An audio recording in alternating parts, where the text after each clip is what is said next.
Fala pessoal, tudo bem? Sejam muito bem-vindas, muito bem-vindos a mais um vídeo do Escola Online. Eu sou o professor Gabriel e quero ajudá-lo na resolução das atividades do volume 4, semana 5. E o tema da aula de hoje, Friedrich Nietzsche.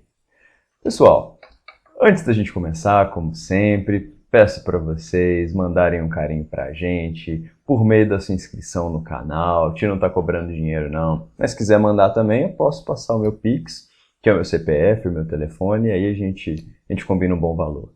Mas eu prefiro um biscoito.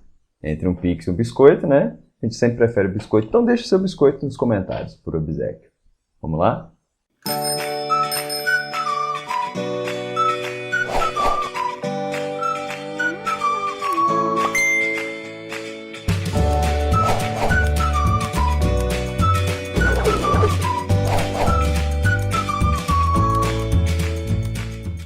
Pessoal, Friedrich Nietzsche, um pensador do século XIX na Alemanha que teve um impacto bastante grande, tanto dentro da cultura popular, quanto também dentro da própria filosofia.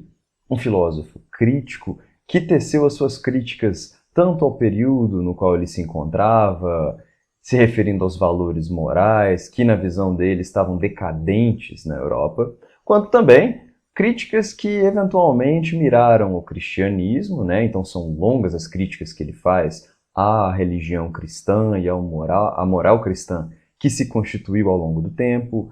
Mas Nietzsche também faz uma crítica ali, uma análise da história, ele faz uma crítica que mira também na filosofia socrática, ele critica o Kant, ele dá ali os seus tiros para tudo quanto é lado. Beleza? E aí, ao longo dessa aula e ao longo das atividades, a gente vai conhecer um pouquinho mais os conceitos desse pensador. Vamos lá, então, para a atividade número 1. 1. Vi os homens sumirem-se numa grande tristeza. Os melhores cansaram-se de suas obras. Proclamou-se uma doutrina, e com ela circulou uma crença. Tudo é oco, tudo é igual, tudo passou. O nosso trabalho foi inútil. O nosso vinho tornou-se veneno. O mal-olhado amareleu-se-nos os campos e os corações. Secamos de todo, e se caísse fogo em cima de nós, as nossas cinzas voariam em pó. Né? Um apanhado bem emo aí do pensador Nietzsche, né? Sim, cansamos o próprio fogo. Todas as fontes secaram para nós e o mar retirou-se. Todos os solos se querem abrir, mas os abismos não nos querem tragar. Então, pessoal, aqui Nietzsche está lá destilando um pouco do que ele enxergava na sua época, na sua região. E na visão do Nietzsche tinha havido um esgotamento ali, tanto do ponto de vista da arte, do ponto de vista da cultura como um todo, da moral. Então ele estava dizendo que o período dele não estava criando nada, tinha perdido um tanto do espírito criativo, potente, né, do ser humano. Então, assim, ele estava ali constituindo um entendimento, né, de que as coisas não estavam mais fazendo muito sentido. Então, o texto exprime uma constituição, uma construção alegórica que traduz o entendimento da doutrina nihilista. Uma vez que, letra A, reforça a liberdade do cidadão. É isso que ele está reforçando no texto? Vai lá, interpreta. Não é muito não, né? Letra B. Desvela os valores do cotidiano. Ele está expondo valores do cotidiano? Não, também não, né, pessoal? Letra C. Exorta as relações de produção? Também não, né? Não está dando a entender muito quanto a relações de produção, capitalismo, uma coisa do tipo. Ah. Letra D. Destaca a decadência da cultura? Tá ele falando sobre como é que tá tudo muito sem graça, né? Então, sim. E a letra E? Demonstra alegria de existir? Pelo contrário, né, pessoal? Então, ficou claro? Não foi uma questão muito conteudista, não, né? Bastava você ler bem e interpretar o texto e você claramente observaria essa postura nietzschiana de que a cultura estava decadente, que nada estava mais interessante, potente e tudo mais. Então, vamos seguir para 2. Em algum remoto rincão do sistema solar cintilante em que se derrama um sem número de sistemas solares, havia uma vez um astro em que animais inteligentes inventaram o conhecimento. Entendeu que está falando de nós, né? Foi o minuto mais soberbo e mais mentiroso da história universal. Mas também foi somente um minuto. Passados poucos fôlegos da natureza, congelou-se o astro e os animais inteligentes tiveram de morrer.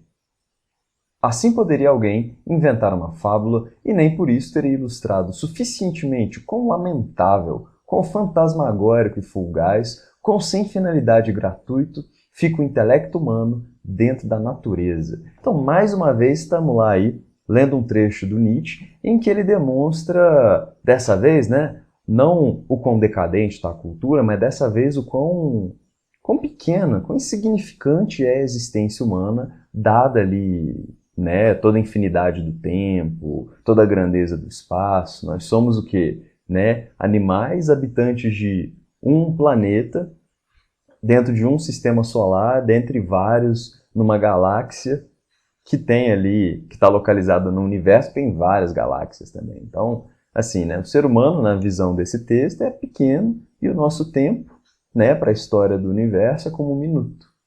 Pesado, né? Mas vamos seguir. Houve eternidades em que ele não estava, nós, né, o ser humano. Quando de novo ele tiver passado, nada terá acontecido. Ao contrário, ele é humano e somente seu possuidor e genitor o torna tão pateticamente como se os gonzos do mundo girassem nele. Mas se pudéssemos entender-nos como a mosca, perceberíamos então que também ela boia no ar e sente em si o centro voante deste mundo. Sobre o texto, é correto afirmar o quê? Letra A. Seu teor acerca do lugar da humanidade na história do universo é antropocêntrico, então o ser humano está no centro da história do universo? B. O autor revela uma visão de mundo cristã? Não vi nenhuma menção, você viu? C. O autor apresenta uma visão cética acerca da importância da humanidade na história do universo. É uma visão cética dando a entender, né, que ele tem um certo ceticismo, uma certa ironia, uma certa descrença, né, acerca da importância da humanidade. Letra D. Ao comparar a vida humana com a vida de uma mosca, Nietzsche corrobora os fundamentos de diversas teologias, não se limitando. Não. E letra E. Para o filósofo, a vida humana é eterna. Também não, né, pessoal? Pelo contrário, ele está falando que depois que o nosso minuto passar, o nosso momento passar, uma outra eternidade vai surgir onde a gente e a nossa existência não vai ter significado muita coisa. Então tá aí, pessoal, mais um chá de tranquilidade e boa vontade do Nietzsche para nós nessa tarde tão quente. Atividade 3. Para Nietzsche, a tradição filosófica... Só um momento. Para Nietzsche, a tradição filosófica, a partir de Sócrates, privilegiou a razão em detrimento das dimensões vitais e instintivas do ser humano. Qual deve ser a relação ideal entre o apolíneo e o dionisíaco no ser humano para Nietzsche? Então, pessoal, essa questão ali do apolíneo e do dionisíaco tem a ver com uma observação que o Friedrich Nietzsche faz a respeito da tragédia grega, do teatro grego. Nietzsche entende que o ser humano manifesta duas importantes dimensões dentro disso que ele chama de apolíneo, né, e o que ele chama de dionisíaco.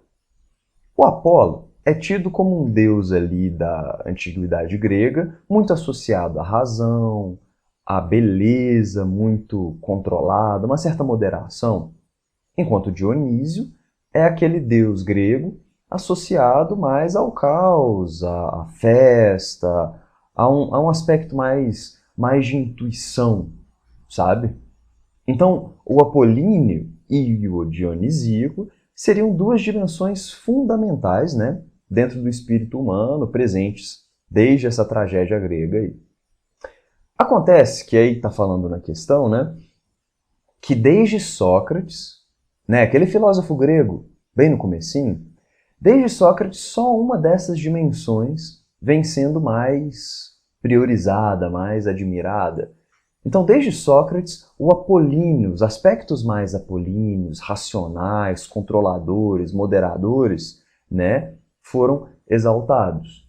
Então, desde Sócrates, a partir de Sócrates, se moldou ali uma exaltação em relação a um desses lados, que é o lado apolíneo. Ok?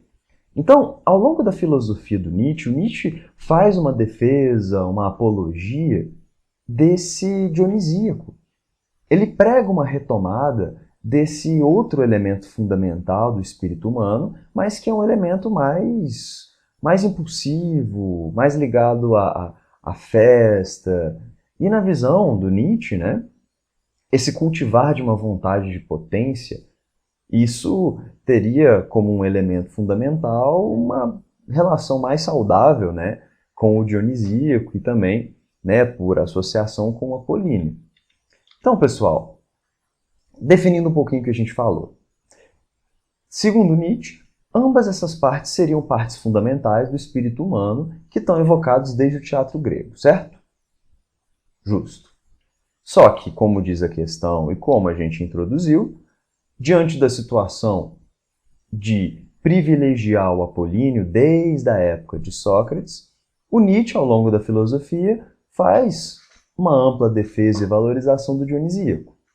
Então, na visão de alguns intérpretes do Nietzsche, né, a relação ideal entre o apolíneo e o dionisíaco, enxergado por esses intérpretes como dimensões da consciência humana, dimensões da mente humana, uma relação um pouquinho mais ideal seria de equilíbrio entre essas duas, ou de pelo menos aceitação de ambas. Tanto o apolíneo, com a sua razão e moderação, quanto o dionisíaco, com a sua impulsividade, o seu caos, a sua festa, ambos estão ali numa eterna batalha dentro da nossa mente. E, portanto, ambos pode-se dizer que são fundamentais, né, para o cultivo dessa potência humana. Ok? Então, pessoal, o que eu tinha para vocês sobre Nietzsche é isso. Espero ter sido útil e a gente se vê numa próxima. Um abraço e até mais. Valeu!